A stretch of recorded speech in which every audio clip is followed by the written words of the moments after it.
भोग भी पा दिया था। गाम राम ने ऐसे कह दिया था भी ये तो मर गया। अच्छा जी। मेरा चला था 5-6 साल बाद पता चलिया। हमारे कोच ने असी बोले जीत के आएंगे, कहता देख लो मैं अभी तेन शक्ल नहीं दिखाएंगे, ऐसे बोल के आए थे। गुमान हो गया था वो तो जी, पता ही नहीं चलेगा कैसे बने। वो गुरु गोरखनाथ जी को पता भी कैसे बाबा, मन में तो है नहीं थे, साधु बनने वाले लक्षण तो है नहीं थे, पर भगवान ने लिखी सी फकीरी करनी, फकीर बन गया। न्यूज हरियाणा देखने वाले सारे दर्शकों का करण सुमन की राम राम। अर्नियों क्या कर रहे हैं भाई, जुबान का पीछे जान दे देना, यही इसी प्रकार की एक कहानी लेके मैं आपके सामने आज आया हूं कि एक जुबान पर घर बार छोड़ देना, फकीर बन जाना, एक ऐसे संत की, ऐसे बाबा की कहानी है जो एक अपने क्षेत्र के बहुत बड़े कबड्डी के प्लेयर होते थे, लेकिन कोच साहब के साथ कुछ ऐसी बातें होती हैं कि मैच खेलने के लिए जब वो जाते हैं तो बोलते हैं गुरुजी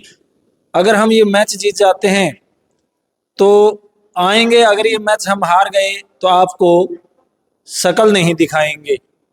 किस्मत को कुछ ऐसा ही मंजूर था कि वो मैच वो हार जाते हैं और कहते हैं कि जुबान के वो पक्के थे। तो गुरुजी से पूरी की पूरी वो बातें सुनेंगे, वो जानेंगे कि क्या वो वाकया था और कैसे वो घटना घटित हुई, कैसे फिर वो संत बने, कितने लोग थे, तो पूरी जानकारी हम आपको दिलवाएंगे। महाराज जी एक बार हमारे दर्शकों को आप अपना नाम बता दीजिए। आजादनाथ। आजादनाथ जी, तो गुरु जी बताएंगे कि वो क्या कहानी थी कि आपने संत का बाणा धारण करना पड़ा, आप संत बने, क्या वो घटना थी, पूरी बताएं। ਇਹ महाराज पहली गल तो ठेस जी लाई, तुसी बचन ही परसन ही ऐसा पूछ लिया, उन्हें बताना तो पड़ूगा ही। मैं ऐसी कबड्डी खेड़ा करते थे पहले जी। ये 87-88 की बात है जी। मैं 62 किलो का रेडर होया करता है पहले, जिमें मैं चलिया शुरू तो 45 किलो, फिर 47 किलो खेडे, फिर 50 किलो खेडे, फिर असी 52 किलो खेडे, फिर 57 किलो खेडे, फिर असी 62 किलो खेडे। भी जानी कि 62 किलो च वधिया सीगा साडा, बहुत वधिया सी। असी 7 अप्रैल सीगे, 7 जने सी खेडण वाले। असी मारे गुरु एक बोलते हैं भी मैच जितना, वो कहता तुसी चलो भाई, मैं भी तेन मुंह नहीं दिखाएंगे जे मैच। रतिये रतिये दे दादी जाखड़ का मेला लगता, पुरानी काफ़ी बात है। असी उत्थे सैमीफाइनल मैच गए, हार जी। कुदरती जिमें गोरखनाथ जी ने जिमें मौजूद था उवें होना था। असी मैच हार गए, मैं भी मैं तो घर नहीं जाऊँगा जी। कहते फिर असी भी नहीं जाते गए।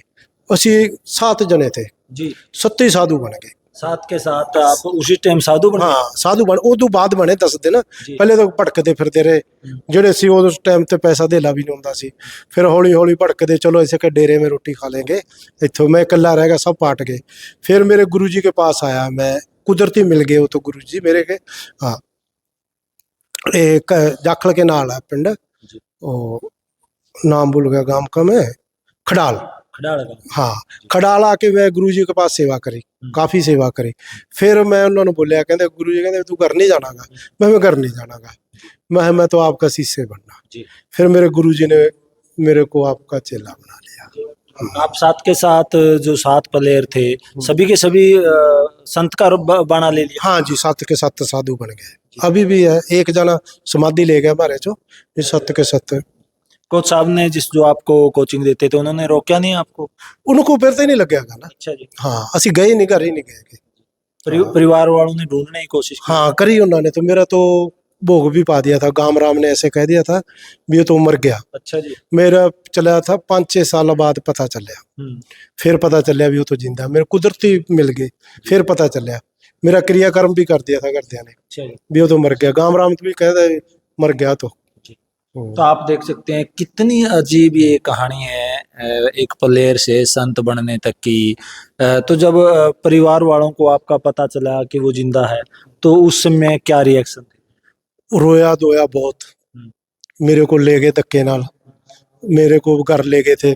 फिर मैं रात रुका उधर, मैं दूसरे दिन मैं तो जाऊंगा, कहते तेरी मौज है भाई, अब तू साधु बन गया, साधु बन के दिखाइए, बढ़िया साधु बनी है।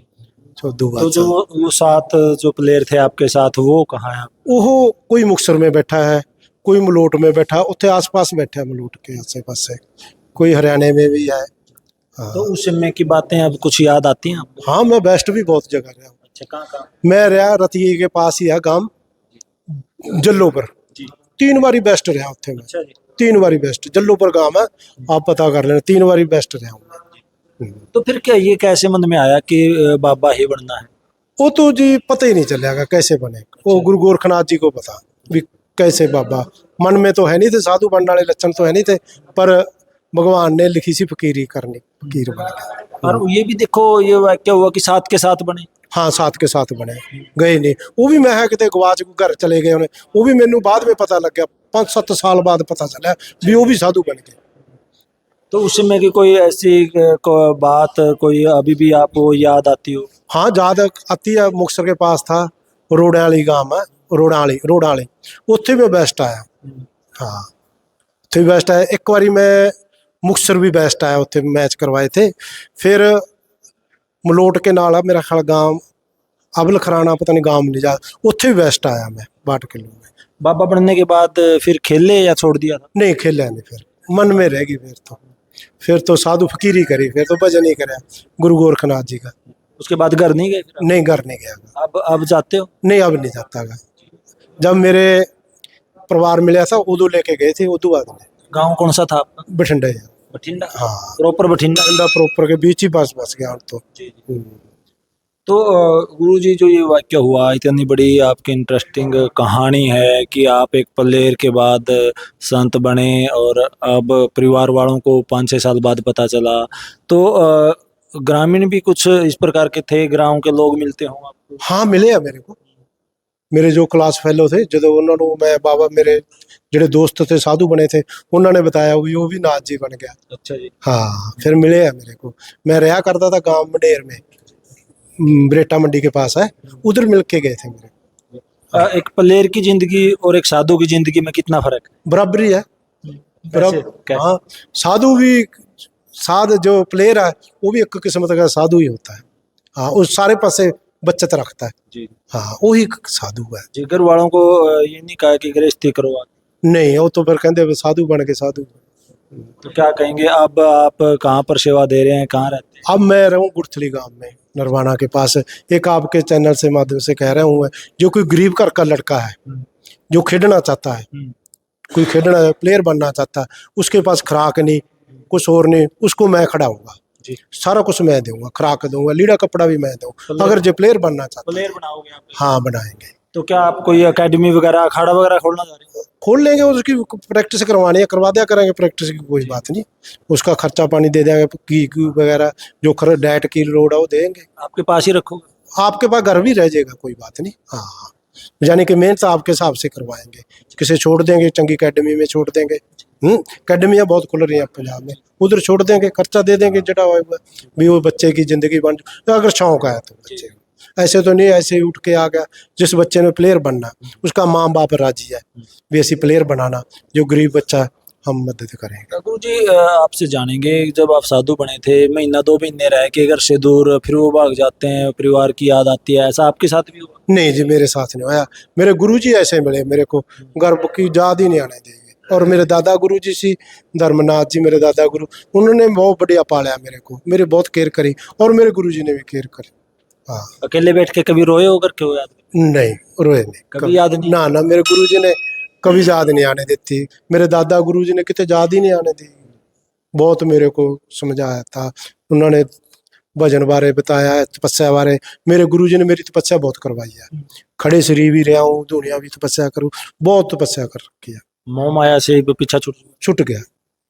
कितने बहन भाई थे आप? हम 3 भाई थे, 5 बहनें थे जी। क्या क्या करते थे? कौन? आपका परिवार क्या करता था? वो खेती करता था। खेती बाड़ी? हाँ। तो कभी बहनों की याद नहीं आई, कभी भाई की? बहना मिली है। अच्छा। मंडेर में मिल के गई है। फिर उन्होंने कहा मैं तुझे आप मेरे पास ना आया करो, फकीरी नहीं होती। फिर घर की तो फकीरी नहीं होएगी, जो घर वाले ना मोह प्रेम रह गया। तो क्या संदेश देना चाहेंगे, क्योंकि जो युवा है नशे की ओर अग्रसर हैं, खेलना छोड़ चुके हैं, उनको क्या कहें? मैं तो ऐसे कहना युवा तो हाथ जोड़ के कहूँ भी, नशे पत्ते तो दूर रहो, कोई गेम खेलो, ਨਸ਼ੇ ਪੱਤੇ ਤੋਂ ਦੂਰ ਰਹੋ। ਜੇ ਤੁਸੀਂ ਗੇਮ ਖੇਡੋਗੇ ਨਸ਼ੇ ਪੱਤੇ ਤੋਂ ਆਟੋਮੈਟਿਕ ਦੂਰ ਰਹੋਗੇ। ਅਗਰ ਆਪਾਂ ਗੇਮ ਨਹੀਂ ਖੇਡਾਂਗੇ ਫਿਰ ਕਿਉਂ ਅੱਜ ਕੱਲ੍ਹ ਪਤਾ ही है भी माड़ी संगत तो बचो, माँ बाप की सेवा करो, माँ बाप के कहने में चलो, गऊ की सेवा करो, पौधे पौधे लगाओ। तो जिस टाइम आप संत बने, बाबा का चोड़ा आपने दाना भगवान दान लिया था, तो क्या कोच ने कोई आप में ऐसा ताना मारा था या बोली मार दी? हाँ होया था। वैसे ਅਸੀਂ बोलिया था, कोच ने नहीं बोलिया था हमारे कोच ने ਅਸੀਂ बोले जीत के आएंगे, कहता देख लो। मैं अभी तेन शक्ल नहीं दिखाएंगे, ऐसे बोल के आए थे। गुमान हो गया था, गुमान तो मार पड़े ही करती है, मान हो गया था। मान तो ता हो गया, भाग में लिखा था साधु बनना, साधु बनना था, बन गया। यानी कि आपके अंदर इतना घमंड था कि हम जीत के आएंगे, वो तोड़ दिया। गुरु गोरखनाथ जी ने तोड़ दिया, साधु बना दिया। घमंड नहीं करना चाहिए। हाँ, गुरु नानक साहब ने भी कहा, पहले पातशाही ने कहा, नानक नीमू चलना लागे न तती वाह, नीमा होके चलना चाहिए। आपने वचन दिया था, फिर वो आपने भी निभाया। शक्ल नहीं दिखाएंगे तो हाँ, नहीं दिखाई। हाँ नहीं दिखाई, गए नहीं।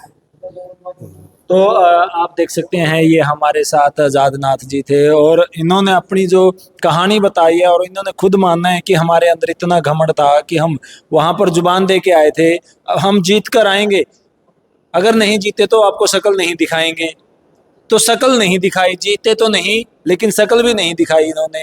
और कहा भी है कि घमंड नहीं करना चाहिए, घमंड के सामने कुछ भी नहीं होता, घमंड बड़ों बड़ों का टूट जाता है। जो आजादनाथ जी ने बताया है कि घमंड टूट गया, लेकिन जो इन्होंने वचन दिया था वो वचन उन्होंने पूरा किया है। अब ये साधु बन चुके हैं। कौन सा सन था गुरु जी वो साधु बने? मेरे को पक्का याद नहीं, शायद 95, 96, 94 भी हो सकता। लगभग 30 साल हो चुके हैं। हाँ 30 साल। तो आप देख सकते हैं लगभग 30 साल इनको साधु बने हो चुके हैं। तो सबसे बड़ा इस कहानी के अंदर एक संदेश है कि कोई कितना भी बलशाली है, कितना ही बड़ा है, घमंड नहीं करना चाहिए। तो कैसी ये स्टोरी लगी, कैसी ये कहानी लगी, वीडियो में कमेंट सेक्शन में कमेंट जरूर करें, वीडियो को शेयर करें। और जो महाराज जी ने कहा है कि अगर कोई बच्चा खेलना चाहता है तो उनकी डाइट ये देंगे, उनको खिलाएंगे, एकेडमी में छोड़ेंगे। तो आप जो वीडियो में नंबर दिया गया उस पर संपर्क कर सकते हैं। फिर मिलेंगे, तब तक के लिए जय हिंद, जय भारत।